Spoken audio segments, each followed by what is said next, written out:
I later regretted marrying a man who was 10 times richer and older than I am. But if you had seen me the very first day our paths crossed, you would never have imagined how my story would twist into regret. 3, young, hopeful, hungry for success, trying to build a fragile fashion business from the corner of my mother's veranda in Lagos. My life was stitched together with borrowed fabrics, late payments, and dreams bigger than my reality. Then came Chief Alade, like lightning striking a quiet sky. He walked into that wedding like a man who owned the world, and everyone treated him exactly that way. 47, powerful, untouchable, the kind of wealthy that made people stand taller when he entered a room. When he complimented my dresses and called my craft remarkable, something inside me lit up, something I didn't know was waiting to be noticed.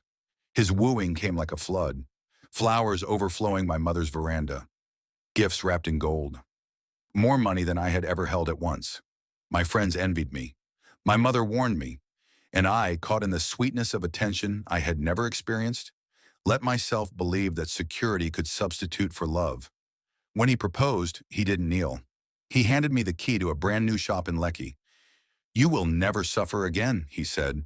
The promise dazzled me, blinding me to the way he talked to me like I was a child, how he dismissed my ideas with patronizing smiles. I convinced myself that maybe love could grow from convenience. But on the day of the grand wedding, gold everywhere, cameras flashing, people chanting Iyawo Chief, a quiet dread settled in my stomach, whispering that my life was about to change in ways I wasn't ready for. That whisper was right. From the outside, our marriage sparkled. The mansion, the cars, the staff, everything looked perfect enough to blind anyone who glanced our way. But behind those expensive walls, a different truth lurked. The shift began slowly, first with harmless corrections. "You laugh too loudly. You talk too freely. Don't wear that again. Who were you speaking to?" Then it sharpened into rules. I needed permission to visit my mother. I needed approval for every new fashion design. I had to accompany him to events whether my heart wanted to or not. He grew distant, colder. Nights passed with him stumbling in late, smelling of perfume that wasn't mine. And if I dared to ask questions, his reply was always the same: "Don't stress me. I take care of everything you need." Everything except the peace I was slowly losing. I learned to cry in silence, to swallow pain with a straight face, to smile for the world while breaking inside. The house staff watched silently, their pity tucked behind lowered eyes. Only Mama Funk ever whispered, "Madam, be strong." One night I found voice notes on his phone. Soft laughter, flirtation, the voice of a girl far younger than me. My heart shattered. When I confronted him, the slap came so fast my breath vanished. The sting burned my cheek, but the words that followed cut deeper. "If you touch my phone again, you'll regret it." That night I realized the painful truth. I was not a wife. I was an ornament, polished, displayed, controlled.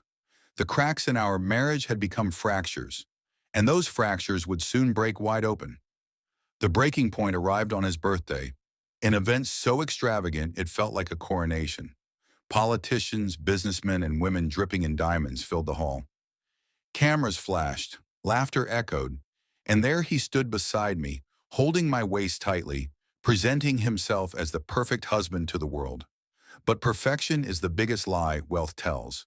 In the middle of the celebration, he introduced me to a woman named Ada, young, beautiful, fearlessly confident, and with one smirk and one whispered confession, she tore the last threads holding my heart together. "Don't feel bad," she said. "Men like Chief always have options."